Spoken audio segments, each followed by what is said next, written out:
Hello everybody, welcome to KSR Tani Education Hub. In this video, we are going to discuss Class 12 OCM Gujarat Board Chapter 10 Marketing Management. आगे बढ़ने से पहले please अगर आप इस channel पे new हैं तो do consider subscribing my channel. मुझे उम्मीद है कि आपको मेरे चैनल से निश्चिंत ही कोई हेल्प मिलेगी। सो प्लीज़ प्लीज़ प्लीज़ अगर आपने सब्सक्राइब नहीं किया है प्लीज़ सब्सक्राइब कर दीजिए। चलिए इस चैप्टर को शुरू करें उससे पहले इसका इंट्रोडक्शन देखते हैं। हमने जब इस बुक की शुरुआत की थी तो फर्स्ट चैप्टर में ही दिया हुआ था कि मैनेजमेंट के कुल मिलाकर के 4 ब्रांचेस होते हैं।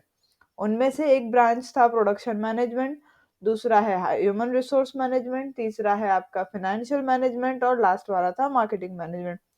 इस बुक के अंदर हम लोग ह्यूमन रिसोर्स मैनेजमेंट के बारे में पढ़ चुके हैं स्टाफिंग वाले चैप्टर में। फाइनेंशियल मैनेजमेंट का अभी-अभी एक चैप्टर था। अब जो ये वाला जो चैप्टर है ये आपका फोकस करता है मार्केटिंग मैनेजमेंट पे। अच्छा, मार्केटिंग मैनेजमेंट होता क्या है?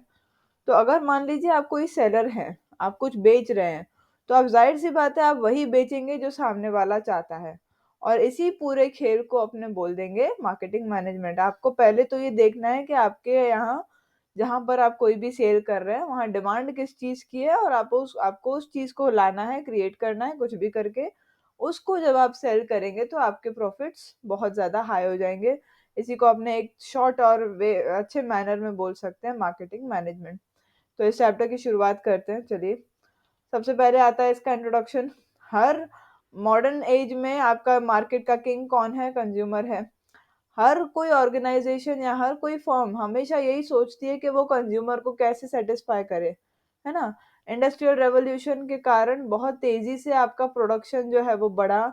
हमारे यहाँ पर जो प्राइमरी नीड्स हैं, बेसिक और प्राइमरी जो हमारी नीड्स हैं, वो बहुत जल्दी हमारी अब फुलफिल होने लगती है और इसीलिए प्रोड्यूसर्स जो हैं अब कोशिश करते हैं कि वो नया कुछ लेकर के आएँ, तब जाकर के उनका प्रोडक्ट जो है वो मार्केट में बिकेगा। तो इसीलिए जो आपके अलग-अलग मार्केट्स हैं, अलग-अलग प्रोडक्ट्स हैं और अलग-अलग कस्टमर के अलग-अलग चॉइसेस हैं। इन सबको फुलफिल करने के लिए हमारे कंटीन्यूअस इनोवेशंस होते रहते हैं। इनोवेशन यानी कुछ ना कुछ नवाई आती रहती है। कुछ ना कुछ न्यू टेक्नोलॉजीज़ आएँगी, टेक्नोलॉजी में भी रिवॉल्यूशन आया है। तो ये सब चीज़ें इन सब चीज़ों के बारे में इस चैप्टर में अब हमको पढ़ने को मिलेगा। सबसे पहली बात करें, मार्केटिंग प्रोसेस क्या होता है? मार्केटिंग प्रोसेस में हम लोग एफर्ट्स डालते हैं कि हम कैसे अपने गुड्स गुड्स जो हैं कंज्यूमर तक पहुँचाएँ और कैसे उनको हम सैटिस्फाई करें। जहाँ पर कंज्यूमर को ज़रूरत है गुड्स की, वहाँ वो हम उनको गुड्स अपने पहुँचा दें। अच्छा, लाइफ़स्टाइल हमारी चेंज हो रही है, हमारी लाइफ़ के सामने हमारे अप्रोचेस चेंज हो रहे हैं, तो हमारी नीड्स भी चेंज हो रही हैं, है ना? पहले लोग गुड़ में चाय बना कर के पी लेते थे, आजकल गुड़ में चाय बना के कोई नहीं पीता। तो ये सारे जो चेंजेस हैं, अब मार्केट के ऊपर भी एक दबाव आ गया है कि उनके लिए भी इम्पोर्टेंट है कि वो कंज्यूमर के रिक्वायरमेंट्स को पूरा करें और इसके लिए कुछ न्यू लेके आने की हर बार ज़रूरत रहती है। मीनिंग देखें तो सबसे पहले जो फर्म है वो यही प्रोड्यूस करेगी, माइंड में वो क्या रखेगी कि कंज्यूमर की नीड्स क्या है, ठीक है? मार्केटिंग प्रोसेस एक ऐसी प्रोसेस है जो नीड्स ऑफ द कंज्यूमर और प्रोडक्ट मिक्स के बीच में आपका बैलेंस बनाए रखे। प्रोडक्ट मिक्स क्या है वो अभी अपने पढ़ेंगे और एक बार पढ़ा भी अगर हम इसको इंट्रोडक्शन दें तो प्रोडक्ट मिक्स क्या होता है? प्रोडक्ट दिखता कैसा है ना? प्रोडक्ट का अपीयरेंस कैसा है? क्वालिटी कैसी है, क्वांटिटी कितनी है, उसका टेस्ट कैसा है, सारी चीज़ें इन शॉर्ट प्रोडक्ट के बारे में, उसको प्रोडक्ट मिक्स कहते हैं। अच्छा, इसके जो कंज्यूमर जो चाहता है, उस हिसाब से अपने प्रोडक्ट बनाएँगे, उस हिसाब से अपने तय करेंगे कौन-सा प्रोडक्ट बेचना है और परचेज़िंग पावर जो है कंज्यूमर का, परचेज़िंग पावर क्या होता है? आपका कंज्यूमर कितना पैसा दे सकता है, उस पे आप उसका प्राइस जो है वो डिसाइड करेंगे। सिंपल एग्ज़ाम्पल है, किसी रूरल एरिया में, किसी भी गाँव में अगर आप मर्सिडीज़ का या वोल्टास एसी का अगर आप शोरूम खोल रहे हैं, तो आप एकदम बेवकूफ़ हैं। क्यों? क्योंकि वहाँ के लोगों का परचेज़िंग पावर ही नहीं है आपकी चीज़ों को अफ़ोर्ड करने का। ज़्यादा से ज़्यादा 1 या 2 इंसान का पावर होगा। तो इसी को अपने बोलते हैं परचेज़िंग पावर और उस परचेज़िंग पावर के ऊपर आपका प्राइस जो है वो डिसाइड होता है। एक्सचेंज जो है 2 पार्टीज़ के बीच में हो रहा होता है, यहाँ पर वो है आपका बायर और सेलर। एक बायर है और एक सेलर है। एक्सचेंज के ज़रिए मैं अगर सेलर हूँ तो मेरे बिज़नेस ऑब्जेक्टिव्स फुलफ़िल हो जाएँगे जो कि है प्रॉफ़िट और बायर जो है वो अपनी नीड्स को सैटिस्फाई कर लेगा, बहुत सिंपल है। डेफिनेशन देखें तो एक अमेरिकन मार्केटिंग एसोसिएशन के हिसाब से मार्केटिंग एक बिजनेस एक्टिविटी है जिसमें हम जो है प्रोड्यूसर को, मतलब प्रोड्यूसर जो है कस्टमर को प्रोडक्ट्स या सर्विसेज देता है, डाइवर्ट करता है, ठीक है। मार्केट प्रोसेस का एक डायग्राम यहाँ पर दिया हुआ है जिसको समझना आपके लिए बड़ा जरूरी है। ये समझ आ गया मतलब मान लो पूरा का पूरा चैप्टर ही समझ आ जाएगा। सबसे बीच में है आपका, वो है आपका मार्केटिंग मिक्स, ठीक है। यहाँ पर आपके हैं कंज्यूमर्स। कंज्यूमर्स जो हैं वहां से आप जो है उनको एक्सचेंज करने के लिए बोलते हो, कुछ ना कुछ चीजें आप उनको देते हो। अच्छा, मार्केटिंग मिक्स हमने पहले भी पढ़ा हुआ है। मार्केटिंग मिक्स में 4 P's आते हैं। ये एक बहुत इंपॉर्टेंट क्वेश्चन भी है। वो 4 P's है: प्रोडक्ट, प्राइस, फिर प्लेस और प्रमोशन। ये 4 आपके 4 P's है, बड़े काम के हैं ये। अच्छा, इसके बाद जो है एक्सचेंज जो होता है उन दोनों के बीच में, बायर और सेलर के बीच में। प्रोड्यूसर जो है वो मार्केट को फोरकास्ट करता है कि मार्केट में अब किस चीज की डिमांड आएगी, है ना। कंज्यूमर्स को क्या चाहिए ये मार्केट रिसर्च से पता चलता है। आपको रिसर्च करना पड़ेगा कि कंज्यूमर्स क्या चाहते हैं। जब आप वो करते हैं तो उससे क्या होता है, कंज्यूमर सेटिस्फैक्शन मिलता है कंज्यूमर को। और फिर जब वो वापस, ऐसे साइकिल्स आपकी चलती चली जाएंगी। इससे कुछ चीजें होंगी यहाँ पर। डिस्ट्रीब्यूटर्स जो हैं वो एक कम्युनिकेशन सिस्टम खड़ा करते हैं। डिस्ट्रीब्यूटर्स क्या है, सबके बीच में कम्युनिकेशन सिस्टम होता है। यहाँ पर पब्लिक रिलेशंस भी होते हैं प्रोड्यूसर और डिस्ट्रीब्यूटर्स के बीच में, या कंज्यूमर्स के बीच में। और प्रोड्यूसर जो है, प्रोड्यूसर को ये जो है रॉ मटेरियल्स और सर्विसेज मिलेंगी, और तब जाकर के वो एक्चुअल प्रोडक्ट बना करके कस्टमर को बेचेगा, ठीक है। कपूर और लैको ब्यूची के हिसाब से आपका जो, इनका एक्चुअल नाम आयाको ब्यूची है। तो मार्केटिंग जो है एक म्यूचुअल एक्सचेंज है, किसके बीच में, कंज्यूमर और फर्म के बीच में। स्टंट एंड के हिसाब से म्यूचुअल एक्सचेंज का मतलब क्या हुआ, हमें पता है कि उन दोनों को क्या चाहिए, है ना। प्रोड्यूसर को क्या चाहिए, फर्म को क्या चाहिए, या कंज्यूमर को क्या चाहिए। एक म्यूचुअल एक्सचेंज है। कंज्यूमर भी जानता है कि बिना पैसे के मुझे कुछ नहीं मिलेगा, और फर्म भी जानता है मैं सही चीज बेचूंगा तो मुझे पैसे मिलेंगे। अच्छा, स्टंटेंट के हिसाब से देखें तो मार्केटिंग एक टोटल सिस्टम है बिजनेस एक्टिविटीज का, जो डिजाइन की गई है कुछ चीजों के लिए। सबसे पहली चीज क्या है कि प्रोडक्ट को प्लान करो, फिर उसकी प्राइस का पता लगाओ, और फिर उनको डिस्ट्रीब्यूट करो ताकि कंज्यूमर्स की वांट सेटिस्फाई हो जाए, और आप अपने ऑब्जेक्टिव्स को भी फुलफिल कर दो। सारी चीजें उसमें एक ही डेफिनेशन में आ गई। प्रोफेसर फिलिप कोटलर जो है वो बता रहे हैं आपको कि मार्केटिंग एक सोशल प्रोसेस है जिसमें प्राइवेट ग्रुप्स जो हैं वो अपने रिक्वायरमेंट के बेस पे वैल्यूएबल प्रोडक्ट्स जो हैं वो बनाते हैं, और उनको इंडिपेंडेंटली एक्सचेंज भी करते हैं। किससे एक्सचेंज करेंगे, जाहिर सी बात है, कंज्यूमर के साथ। मार्केटिंग प्रोसेस के जो फंक्शंस हैं उनको ध्यान से देखें। तो सबसे पहली जो चीज़ आती है मार्केटिंग प्रोसेस में वो है मार्केट की रिसर्च करना, कि आप सबसे पहले ये जानिए कि आपके मार्केट में किस चीज़ की डिमांड है। दूसरा, आप उन मटेरियल्स को कलेक्ट करिए जिससे आप उस चीज़ को बनाएंगे। फिर आप तीसरे नंबर पे उस रॉ मटेरियल को जो है कंज्यूमेबल प्रोडक्ट्स में कन्वर्ट करिए, यानी कि प्रोडक्शन एक तरह से बोल सकते हैं। फिर आता है नेक्स्ट पार्ट जो है आपका स्टैंडर्डाइजेशन और क्रेडिशन ऑफ प्रोडक्ट, यानी प्रोडक्ट के ऊपर भी थोड़ा काम करना, उसको थोड़ा और बेहतर बनाना। फाइनली उसका आता है लेबलिंग करना। फिर आता है उसका प्राइस डिटरमाइन करना, जो प्राइस जो है हमने पढ़ा भी है इकोनॉमिक्स में, कि प्राइस जो है सप्लाई और डिमांड से डिटरमाइन होता है। 7 नंबर पे आता है उसका पैकिंग करना। फिर आता है उसको स्टोर करके रखना, कि जब भी डिमांड आएगी हम उसको निकाल देंगे। फिर आता है कि जहाँ आपका गोडाउन है वहां से लेके एक्चुअल जो प्लेस है जहाँ पर सेल होने वाला है वहां तक आप उसको ट्रांसपोर्ट कैसे करोगे। नेक्स्ट और जो सबसे इम्पोर्टेंट पार्ट है वो है आपके प्रोडक्ट का इंश्योरेंस आपके पास होना चाहिए। यानी आप जो प्रोडक्ट बना रहे हैं उसको ऐसा नहीं खाली बना के रखते चले जाएंगे, उसका इंश्योरेंस होना भी बड़ा जरूरी है। कभी भी आपके फैक्ट्री में कुछ हो गया, गोडाउन में या वेयर हाउस में कुछ हो गया, तो नुकसान की भरपाई कौन करेगा। फिर आता है फिनेंशियल अरेंजमेंट, जितने भी पैसे उसमें लगने हैं उन सबको अरेंज करिए, उसके बारे में एडवर्टाइज करिए, आपके प्रोडक्ट के बारे में सेल्स और डिस्ट्रीब्यूशन का अरेंजमेंट करिए, और उसके बाद आता है सेलिंग, और लास्ट स्टेज जो आती है वो आपकी सेल्स की सर्विसेज। सबको एक एक करके धीरे धीरे समझेंगे। तो मार्केटिंग रिसर्च जो है, सबसे पहला मार्केटिंग रिसर्च जो है उस वो आपका फर्स्ट और इनिशियल वर्क है मार्केटिंग में। सिंपल वर्ड्स में बोले तो आपको इन्फॉर्मेशन कलेक्ट करनी है कि आपके कंज्यूमर्स को क्या चाहिए, उनके टेस्ट और उनके प्रेफरेंसेस क्या हैं, ठीक है। लार्ज स्केल प्रोडक्शन में रिस्क आजकल बहुत ज़्यादा होता है, तो इसके लिए पहले नॉलेज होना ज़रूरी है कि आप क्या बना रहे हो, किसके लिए बना रहे हो। प्रोडक्ट जो है वो एक्सेप्ट होगा कि नहीं होगा, और इस बेस पे आप फोरकास्ट कर सकते हो। इन्फॉर्मेशन निकालो उसकी डिमांड, प्राइस और कंपटीशन के बारे में। और बहुत से ऐसे मेथड्स हैं जिनसे आप ये कर सकते हो। एग्जांपल है क्वेश्चनर मेथड, ऑब्जर्वेशन मेथड, ये सब से आप अपनी इंफॉर्मेशन को निकाल सकते हो। सेकंड आता है कलेक्शन ऑफ प्रोडक्ट, यानी कि आप उन सब चीज़ों को कलेक्ट करिए जो आपको मान लो आपका जो प्रोडक्ट है वो अलग अलग प्लेस पे प्रोडक्ट प्रोड्यूस हो रहा है, तो पहले तो उनको आप सेंट्रली लेकर के आइए कि क्या, मतलब आप कहाँ उसको बेचेंगे। प्रोडक्ट्स जो हैं वो स्कैटर्ड होते हैं ना, कुछ प्रोडक्ट्स को अपने को सीजनली प्रोड्यूस करना है, वो स्कैटर्ड मतलब इधर उधर फैले हुए होते हैं। तो कुछ प्रोडक्ट्स को सीजनली प्रोड्यूस करते हैं, कुछ स्मॉल स्केल पे प्रोड्यूस होते हैं, कुछ को और फर्दर प्रोसेस करना पड़ता है। तो इन सब के लिए आपका प्रोडक्ट कलेक्शन होना ज़रूरी है।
नेक्स्ट पॉइंट जो आता है वो है आपका ट्रांसपोर्ट सर्विस, यानी आपके जो अलग अलग सर्विसेज हैं वो आपको अवेलेबल रखनी है ताकि आपका रॉ मटेरियल एक जगह से दूसरी जगह मूव इजीली कर पाए, फिनिश्ड प्रोडक्ट भी एक जगह से दूसरी जगह जा पाए और फाइनली वो कंज्यूमर को जाके रीच करे।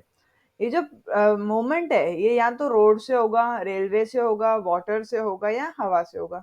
एग्जाम्पल है, कार मैन्युफैक्चरिंग कंपनी है तो वो कार्स को कंटेनर्स में ट्रांसफर करेगा, वो भी बाय एयर, है ना। चलो आगे आओ। Take insurance of the product, next topic ये है आपका। नेक्स्ट पॉइंट जो है कि आपको प्रेजेंट टाइम में बहुत सारी रिस्क आ जाती हैं जो मैंने पहले भी डिस्कस कर लिया। स्टोरिंग में, ट्रांसपोर्ट मान लो कर रहे हो, कहीं कोई एक्सीडेंट हो गया, कहीं कुछ हो गया, तो प्रोडक्ट के ऊपर बहुत से रिस्क है। एग्जांपल है थेफ्ट यानी चोरी, आग लग जाए, डकैत हो जाए, दंगे फसाद के कारण लॉस हो जाए या प्रोडक्ट जो है पानी में डूब जाए। तो प्रोड्यूसर और डिस्ट्रीब्यूटर्स को अपने आप को ऐसे रिस्क से इंश्योर करना पड़ता है। आजकल के लोग जो है अलग अलग इंश्योरेंस लेते हैं। एग्जांपल है fire insurance, property insurance, accident insurance, marine insurance पानी के लिए होता है, राइड इंश्योरेंस दंगे फसादों के लिए होता है। तो ये सारे इंश्योरेंसेस वो पहले ही लेकर के रखते हैं। 11th पॉइंट आता है वो आपका फाइनेंशियल अरेंजमेंट, यानी आपको ये सारी एक्टिविटीज करने के लिए एक वर्किंग कैपिटल की जरूरत पड़ेगी। ये आपको अगर वेल प्लान्ड करनी है यानी सही से सारी रिक्वायरमेंट्स पूरी करनी है तो फाइनेंशियल अरेंजमेंट होना ज़रूरी है। फाइनेंशियल मैनेजर को डिसीजन लेना है कि कितना फाइनेंस चाहिए, किस मार्केटिंग एक्टिविटी के ऊपर लगाना है, कब उसको वो फाइनेंस चाहिए, है ना। मान लो कोई सीजनल प्रोडक्ट है तो एडवर्टाइजमेंट उसी सीजन में करना होगा, तो उसी सीजन में अपना एडवर्टाइजमेंट का खर्चा होगा, तो पहले से ही उसको अरेंजमेंट करके रखना है। मार्केटिंग मैनेजर का मेन ड्यूटी होता है कि वो फाइनेंशियल अवेलेबिलिटी को क्रिएट करे, यानी सही टाइम पे फाइनेंस उसके पास अवेलेबल होना चाहिए। और साथ साथ में एडवर्टाइजमेंट कैंपेन ऑर्गेनाइज करे, डिस्ट्रीब्यूशन चैनल्स, ब्रांडिंग करना, मार्केट रिसर्च करना और इन सबको एक साथ लेके चलना। सिंक्रोनाइज मतलब क्या होता है, ऐसा नहीं कि एक काम कर दिया बस बात पूरी हो गई, आपको ये सारे काम करने हैं प्लस सबको एक साथ लेकर के चलना है। नेक्स्ट पॉइंट आती है वो आपका एडवर्टाइजमेंट। एडवर्टाइजमेंट स्ट्रेटेजी जो है वो आपकी अभी की डिमांड और अवेलेबिलिटी ऑफ फाइनेंस के ऊपर डिपेंड करती है, यानी आपके पास कितने पैसे हैं, है ना। आपके पास ज्यादा पैसे हैं आप टीवी से कर लो एडवर्टाइजमेंट, आपके पास कम पैसे न्यूज़पेपर से कर लो। आपकी जो कितनी आप डिमांड एक्सपेक्ट कर रहे हो, टीवी से करोगे तो ज्यादा डिमांड हो जाएगी, तो ये सारी चीजें आपके एडवर्टाइजमेंट को अफेक्ट करती हैं। यहाँ पर जो टाइप ऑफ प्रोडक्ट है, स्ट्रेटेजी है एडवर्टाइजमेंट की, बाकी के कंपटीटर्स कैसे एडवर्टाइज करते हैं और मीडिया कितना इफेक्टिव है आपके इधर का, है ना। तो ये सारी चीजें आपके एडवर्टाइजमेंट पे बहुत बड़ा असर डालती है। एडवर्टाइजमेंट आपके प्रोडक्ट के डिमांड को बढ़ाएगी, बहुत ज्यादा बढ़ाएगी, और इसीलिए एडवर्टाइजमेंट करने के बाद इन प्रोडक्ट्स का डिमांड और उनकी सर्विसेज, उसकी सेल्स बढ़ जाती है। ज्यादातर केसेस में लोकल एडवर्टाइजमेंट कैंपेन जो है वो ज्यादा इफेक्टिव होता है, नहीं आसपास ही आप बता दीजिए सिर्फ। 13th पॉइंट जो आता है वो है आपका सेल्स एंड डिस्ट्रीब्यूशन सिस्टम। अब आपके प्रोडक्ट्स जो हैं वो सारे आपके सब कुछ आपने सब कर दिए, सारे स्टेप्स कर दिए। फाइनली आपको करना क्या है कि प्रोड्यूसर प्लेस से लेकर के कंज्यूमर की प्लेस तक वो प्रोडक्ट जो है वो बड़ी जल्दी और इकोनॉमिकली पहुंचे। इकोनॉमिकली का मतलब क्या है, कम अ, खर्चा हो। तो इसीलिए डिस्ट्रीब्यूटर्स को अपॉइंट करना जरूरी है। डिस्ट्रीब्यूटर कौन होते हैं, जो आपके प्रोडक्ट को एक जगह से ले जाएंगे और अलग अलग जगह पे दे देंगे बेचने के लिए। अच्छा, ये जो है ज़्यादातर ही प्रोडक्ट्स प्रोड्यूसर्स जो हैं वो एक सेंट्रलाइज्ड एजेंसी पूरे डिस्ट्रिक्ट या स्टेट में एक ही एजेंसी चला देते हैं और इससे उनका सेल्स का बर्डन कम हो जाता है। आपने सोच देखा होगा, वाघ बकरी की एजेंसी होती है, ज़्यादातर चाय वालों की एजेंसी होती है, हर चीज़ की नॉर्मल एजेंसी होती है, ब्रेड की एजेंसी होती है। तो ये सब एजेंसीज जो हैं प्रोड्यूसर की चिंता को खत्म ही कर देती है। अब काम एजेंसी का है कि वो प्रोड्यूसर से लेगा और दुकान दुकान पे पहुंचा देगा। अच्छा, आपका प्रोडक्ट किस टाइप का है उस हिसाब से आपका सेल्स और डिस्ट्रीब्यूशन का चलेगा। एग्जाम्पल है, आपका प्रोडक्ट जो है वो अगर पेरिशेबल है यानी 1 या 2 दिन चलेगा तो आपको सेल्स और डिस्ट्रीब्यूशन उसका बड़ा फास्ट करना पड़ेगा। एग्जाम्पल है मिल्क। अच्छा, डिमांड अगर मान लो बहुत ज़्यादा है और कंटिन्यूअस है तो सारे मेथड्स को साथ साथ में लेकर के चलना पड़ता है। आपको बाय एयर भी डिस्ट्रीब्यूट करना पड़ेगा, बाय रोड, बाय कैसे भी आपको डिस्ट्रीब्यूट करना है। प्रोडक्ट जो है जितनी जल्दी हो सके होलसेलर तक पहुंचाइए और रिटेलर्स तक पहुंचा दीजिए टाइम पे। कभी कभी प्रोड्यूसर्स ही खुद खुद ब खुद सेल करने लग जाते हैं प्रोडक्शन की जगह पर ही। जैसे मान लो साबुन की फैक्ट्री है, साबुन बाकी के देश में तो उनका बिक ही रहा है, फैक्ट्री में भी बिक रहा है, तो ये भी वो लोग करते हैं। 14th पॉइंट जो है वो है आपका सेलिंग।